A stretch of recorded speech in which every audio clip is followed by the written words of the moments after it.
हम लोग कल की क्लासेस में वर्ब का पार्ट 1 पढ़े थे, जिसमें हमने आपको बताया था कि वर्ब एक एक्शन वर्ड होते हैं जिसके दो टाइप्स होता है। ठीक, पहला वर्ब का नाम था ऑक्सिलरी वर्ब, जिसको हम लोग हेल्पिंग वर्ब भी कहते थे, और दूसरे वर्ब का नाम था प्रिंसिपल वर्ब, जिसे हम मेन वर्ब भी कहते थे। हम इसको दो बेसिस पे बांटे थे प्रिंसिपल वर्ब को। एक on the basis of object, object के बेसिस पर वर्ब का दो पार्ट्स था, ट्रांजिटिव और इंट्रांजिटिव। एक ऐसा वर्ब जिसके साथ ऑब्जेक्ट होता है ट्रांजिटिव वर्ब, जिसके साथ ऑब्जेक्ट नहीं होता इंट्रांजिटिव वर्ब। लेकिन on the basis of forms, verb के जो फॉर्म होते हैं जैसे verb 1, verb 2, verb 3, verb 4, verb 5, इस बेसिस पर हम वर्ब को दो पार्ट्स में बांटते थे।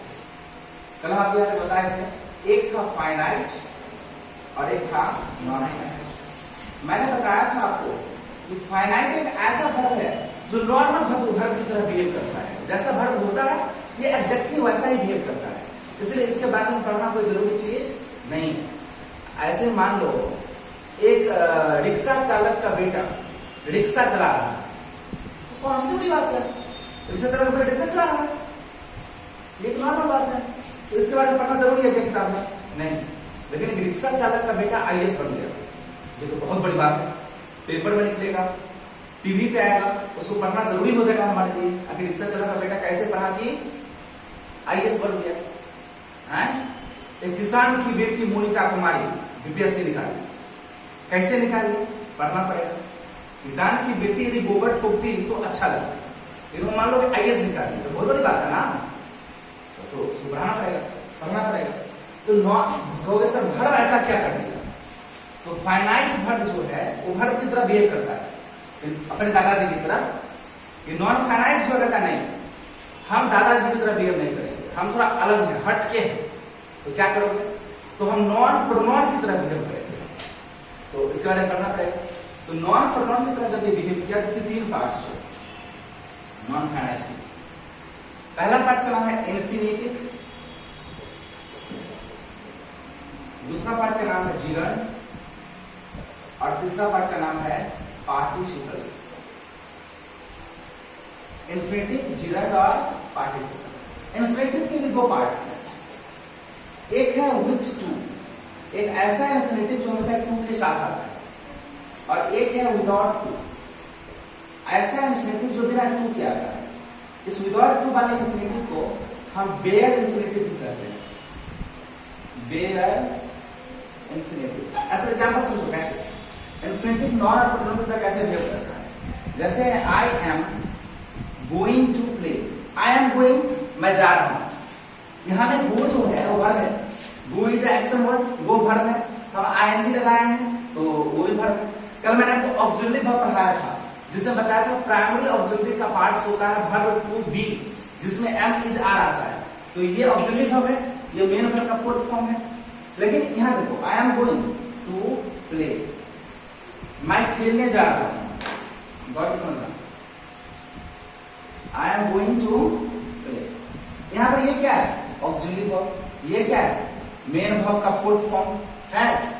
लेकिन ये क्या है? प्ले, प्ले मतलब खेलना, खेलना भी क्या है? एक तरह का काम करना है, तो इसका मतलब ये भी क्या है? वर्ब है। प्ले भी एक वर्ब है, लेकिन यहाँ पर ये वर्ब नहीं है, क्योंकि यहाँ पर टू प्ले के साथ आया है और यहाँ पे नॉन है। यस सर, आप मजाक कर रहे हैं, वर्ब को नॉन बना दिए।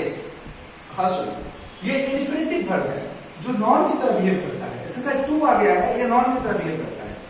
क्योंकि इन्फिनेटिव जो होता है वो नॉन फाइनाइट का पार्ट होता है, वो प्रिंसिपल वर्ब फॉर्म है, और वह नॉन की तरह बिहेव करता है, ना कि वर्ब की तरह बिहेव करता है। प्ले एक वर्ब है, टू के साथ आके नॉन की तरह बिहेव करा, तो इसके साथ टू लग गया, उसे चलिए यहाँ टू लग गया तो नॉन के साथ बिहेव किया। तो यहाँ कहा विदाउट टू, जब टू नहीं लगेगा तो भी नॉन की तरह बिहेव करेगा, ऐसे कैसे हो सकता है? तो ऐसे भी हो सकता है, जैसे राम कैन प्ले, यहां पर जो प्ले है ना, ये वर्ब नहीं है, यहां पर ये प्ले वर्ब है ही नहीं, राम खेल सकता है। कैन जो है ये मॉडल है, कैन क्या है? मॉडल, तो ये प्ले वर्ब नहीं है, ये प्ले जो है वो नॉन है,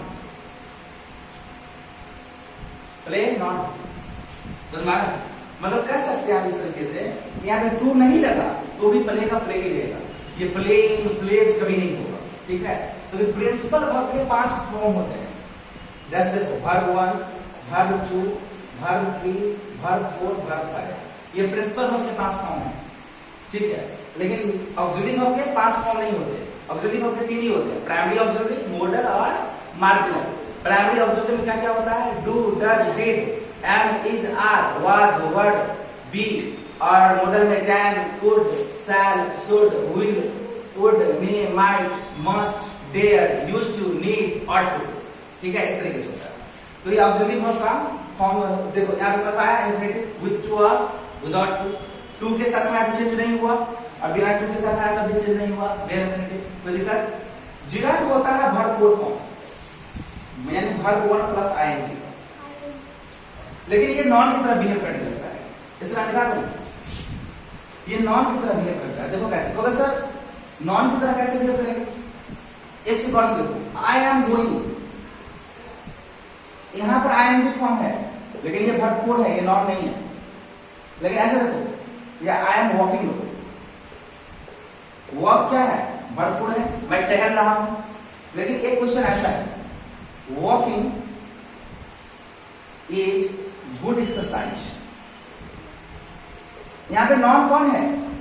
वॉकिंग एक नॉन है, टहलना एक अच्छा व्यायाम है, यहां नॉन, वॉकिंग एक नॉन है। यह वॉकिंग जब यहां पर आया तो वर्ब 4 का फॉर्म था, नहीं, ये प्रिंसिपल वर्ब था। लेकिन यही वॉकिंग जब सब्जेक्ट की तरह यूज हुआ तो ये प्रिंसिपल वर्ब नहीं था, तो ये क्या बन गया?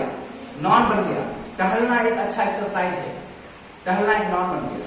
तो नॉन फाइनाइट का जो वर्ब है ना, वो होता ही ऐसा है, जो नॉन और प्रोनाउन की तरह बिहेव करने लगता है, ठीक है। तो इंफिनिटिव को भी तुमने देखा था नॉन प्रोनाउन की तरह बिहेव करते हुए, और जिरंड को भी तुमने देखा। जैसे walking is a good exercise, उसका playing is best for health, ये सब प्लेइंग, वॉकिंग जो सब्जेक्ट के रूप में यूज हो रहा है ना, ये सब नॉन है, किसी के सब्जेक्ट के रूप में यूज हो रहा है। वैसे भी सब्जेक्ट कौन बनता है? नॉन या प्रोनाउन बनता है। हम एडजेक्टिव को भी नॉन बना सकते हैं, टू प्लस एडजेक्टिव करते हैं तो नॉन बन जाएगा। To pour is not good for health कर सकते हैं। तो इस तरह से नॉन फाइनाइट के इंफिनिटिव, जिरंड और पार्टिसिपल के 3 फॉर्म होते हैं। देखो कैसे? पहला होता है प्रेजेंट पार्टिसिपल, प्रेजेंट पार्टिसिपल, बस इसमें एस और ईएस फॉर्म का वर्ब होता है। दूसरा होता है पास्ट पार्टिसिपल, पास्ट पार्टिसिपल, इसमें डीईडी फॉर्म का वर्ब होता है। और तीसरा होता है परफेक्ट पार्टिसिपल, जैसे हैविंग प्लस वर्ब 3। तुमने देखा होगा उस क्वेश्चन, मैं खाकर पढ़ता हूं, कम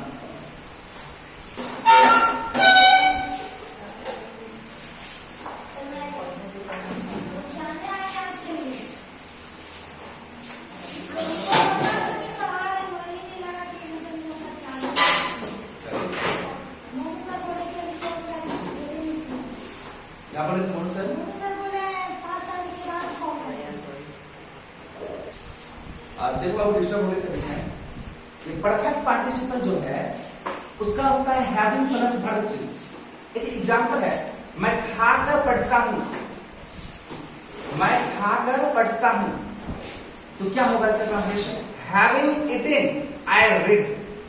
मैं सोकर पढ़ता हूं, हैविंग स्लेप्ट आई रीड। मैं खाकर सोता हूं, हैविंग ईटन आई स्लीप। मैं खाकर वहां जाऊंगा, having eaten I will go there. Clear? तो खाकर, पीकर, सोकर, जाकर, रोकर, मरकर जो भी होगा ना, मतलब वर्ब का कर करके उस सब में हम हैविंग प्लस वर्ब 3 यूज कर देते हैं। तो वर्ब 1 का हमारा जो वीडियो था जिसमें हम पार्ट 1 पढ़ाए थे, उसमें ऑक्सिलरी वर्ब के बारे में बताया गया है, और हम पार्ट 2 में आपको प्रिंसिपल वर्ब के बारे में बताए हैं। अभी हम तुरंत वर्ब फॉर्म्स के बारे में बता रहे हैं। आप उसको याद करिएगा, फिर वर्ब फॉर्म्स बताएंगे। उसके बाद आपको वर्ब समझ में यदि आ गई तो आप किसी भी चीज को आसानी से समझ सकते हैं। ठीक है, हम लोग वर्ब के फॉर्म्स को पढ़ते हैं। जैसे वर्ब के जो 2 टाइप्स होते हैं, ऑक्सिलरी वर्ब, प्रिंसिपल वर्ब, जैसे मैंने बताया था आपको। तो प्रिंसिपल वर्ब के 5 फॉर्म होता है, जिसमें verb 1, verb 2, verb 3, verb 4, verb 5।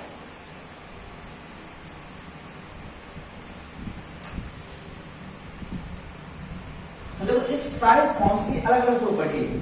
जैसे वर्ब वन को हम प्लूरल फॉर्म मानते हैं, ये हमेशा प्लूरल में होता है। प्लूरल और सिंगुलर समझते हो, जब एक से ज्यादा का पता चले तो प्लूरल होता है, और जब एक से कम का पता चले तो सिंगुलर होता है। तो वर्ब वन हमेशा प्लूरल फॉर्म में माना जाता है, हमेशा प्लूरल के लिए यूज होता है। वर्ब टू जो है ये पास्ट फॉर्म के लिए यूज होता है, पास्ट के लिए हमेशा वर्ब टू यूज होता है। और वर्ब थ्री परफेक्ट फॉर्म के लिए यूज होता है। टेंस में यदि परफेक्ट टेंस की बात किया जाए तो कोई भी परफेक्ट टेंस होगा उसमें वर्ब का यूज होगा, वर्ब थ्री का यूज होगा। प्रेजेंट परफेक्ट टेंस हो, पास्ट परफेक्ट टेंस हो, या फ्यूचर परफेक्ट टेंस हो, या कोई एक ऐसी इवेंट होने वाली हो सोसाइटी में जो परफेक्ट है, होगी ही होगी, तो ऐसे कंडीशन में हम क्या करते हैं, परफेक्ट टेंस का यूज करते हैं। ठीक है, तो जो भी चीजें है कि होगी ही होगी उसमें परफेक्ट टेंस का यूज करते हैं। वर्ब फोर जो है हम कंटिन्यूअस फॉर्म करते हैं। कोई काम यदि लगातार हो रहा है, कंटिन्यूअस रूप से हो रहा है, तो ये कंटिन्यूअस फॉर्म होता है। और वर्ब फाइव को हम सिंगुलर फॉर्म करते हैं, सिंगुलर फॉर्म में वर्ब का यूज होता है, तो वर्ब फाइव सिंगुलर फॉर्म होता है। प्लूरल फॉर्म का एग्जांपल समझो, जैसे कि एग्जांपल है प्ले, तो वर्ब टू जो होगा हो जाएगा प्ले, वर्ब थ्री भी होगा प्लेज, वर्ब फोर में हम आईएनजी लगा देते हैं तो प्लेइंग हो जाएगा, और वर्ब फाइव में एस और ईएस लगाते हैं। तो देखो वर्ब वन में आईएनजी लगा देंगे तो वर्ब फोर आ जाएगा, और वर्ब फाइव में हम वर्ब वन में एस और ईएस लगा देंगे। सुना, ये प्लेइंग हो गया, प्लेज हो गया, ये वर्ब का एग्जांपल्स है। ठीक, ये प्लूरल है, ये पास्ट फॉर्म है, ये परफेक्ट फॉर्म है, ये कंटीन्यूअस है, ये सिंगुलर है। देखो एस और ईएस लगा हुआ है तो सिंगुलर फॉर्म है, यदि आईएनजी लगा हुआ है तो वर्ब फोर है और कंटीन्यूअस फॉर्म है, और ओरिजिनल फॉर्म है तो प्लूरल है। ये देखो वर्ब टू और वर्ब थ्री को पहचानना थोड़ा मुश्किल है। वर्ब टू और वर्ब थ्री दोनों में क्या लगा हुआ है, प्लेट लगा हुआ है, ईटी लगा हुआ है, देख रहे हो। तो कौन वर्ब टू है और कौन वर्ब थ्री है ये पहचानना थोड़ा मुश्किल हो जाता है। हम थोड़ा सा एग्जाम्पल बेसिस पे देखते हैं इसका।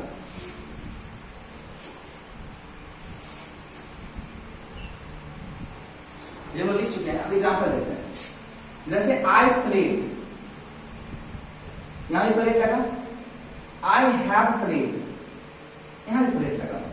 कौन वर्ब टू है कौन वर्ब थ्री, तो जो ऑक्सिलरी वर्ब के साथ आएगा वो वर्ब थ्री है। तो अगर ऑक्सिलरी वर्ब के साथ में जो भी वर्ब ऑक्सिलरी वर्ब के साथ आएगा, वर्ब टू और वर्ब थ्री में यदि कंफ्यूजन आपको हो जाए, अभी यदि वर्ब टू और वर्ब थ्री में कंफ्यूजन हो तो ये दोनों प्लेट प्लेट है तो कंफ्यूजन हो सकता है। एग्जांपल में कौन वर्ब टू है कौन वर्ब थ्री है, तो जो ऑक्सिलरी वर्ब के साथ रहेगा वो हमेशा वर्ब थ्री होगा, और जो अकेला रहेगा वो वर्ब टू होगा। समझ आ रहा है, जो बिना ऑक्सिलरी वर्ब के रहा वर्ब टू और ऑक्सिलरी वर्ब के साथ रहा तो वर्ब थ्री। फर्स्ट फॉर्म पहचानना तो आसान है, सेकंड थर्ड समझ ही गए। आईएनजी लगा हुआ है तो फोर्थ फॉर्म है, और एस और ईएस लगा हुआ है तो कौन सा टर्म है, फिफ्थ टर्म है। पहले से हम राइट डाउन करें फिर हम नेक्स्ट पढ़ाते हैं। ठीक है।